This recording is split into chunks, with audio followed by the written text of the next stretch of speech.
अगले दिन सुबह होते ही किशोर और उसका दोस्त मटन रोटी का ठेला लेकर खड़े हो जाते हैं और तभी गांव का एक आदमी वहां पहुंचता है। वाह किशोर भाई, कल बात हुई और आज ठेला भी लगा दिया। लगता है तुम्हारा पहला कस्टमर मैं ही हूँ। हाँ भाई, अभी अभी तो दुकान लगाई है और सबसे पहले तुम ही आ गए।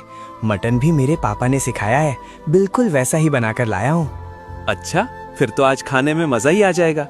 और तुम मटन कितने का दे रहे हो? तुम भी बिहारी और सरपंच की तरह महंगा दे रहे हो या सस्ता? अरे मैं तो 150 रुपए की प्लेट दे रहा हूँ और खाने को इतना मिलेगा कि पेट तो भर ही जाएगा। वाह, ये तो बहुत ही सस्ता है किशोर भाई। लाओ फिर एक प्लेट लगा दो। देखना, अब तो पूरा गांव तुम्हारे यहाँ ही मटन रोटी खाने आएगा। तभी किशोर उसे मटन रोटी दे देता है और वो मटन रोटी खाने लगता है।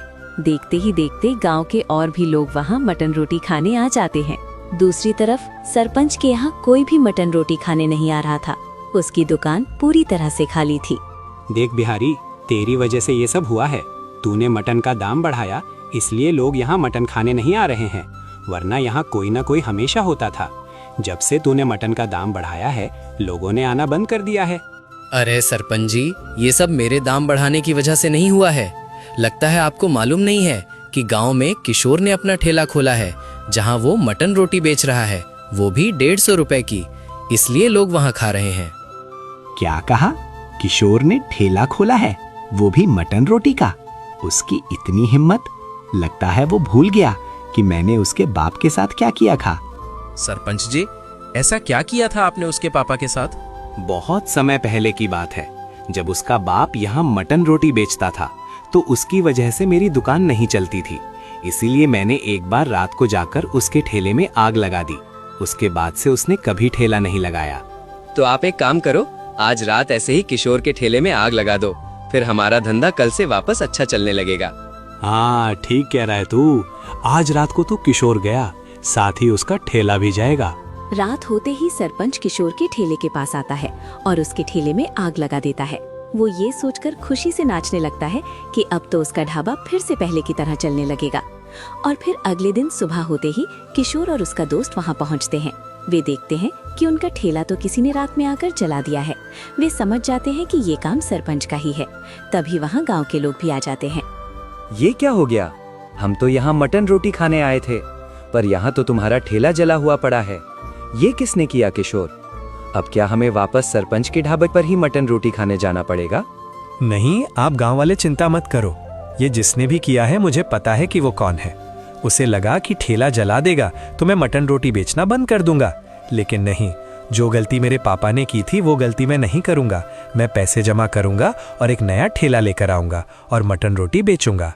किशोर, तुम्हें पैसे जमा करने की जरूरत नहीं है। मेरे पास एक ठेला है, तुम चाहो तो वो ले लो। लेकिन मुझे डर है कि कहीं रात को मेरा ठेला भी जला ना दिया जाए। नहीं, अब ठेला कोई नहीं जला पाएगा। आज रात को हम उसे रंगे हाथों पकड़ेंगे, जो भी ये काम करता है। ठीक है, हम गांव वाले तैयार रहेंगे। आज रात को हम उसे रंगे हाथों पकड़ेंगे। कौन है जो लोगों का धंधा खराब कर रहा है? आज तो हमारा धंधा बहुत अच्छा होगा। कल रात मैंने किशोर का ठेला जला दिया। सरपंच जी, आप इसी गांव के सरपंच हैं कि दूसरे गांव का? आपको तो कुछ भी पता नहीं होता कि गांव में क्या हो रहा है। क्यों, ऐसा क्या हो गया और तुम ऐसा क्यों कह रहे हो? मैं इसलिए कह रहा हूँ क्योंकि किशोर वापस से मटन रोटी बेच रहा है। ये तुम क्या कह रहे हो? खुद मैंने उसका ठेला जला दिया था, फिर वो मटन रोटी कैसे बेच सकता है? सरपंच जी, आपको तो सच में कुछ भी पता नहीं है। गांव वालों ने उसकी मदद की है और वो एक नए ठेले पर मटन रोटी बेच रहा है। हाँ हाँ, कोई बात नहीं। आज रात में उसका वो ठेला भी जला दूंगा। देखता हूँ वो कितने ठेले लाएगा। मैं उसके उतने ही ठेले जला दूंगा।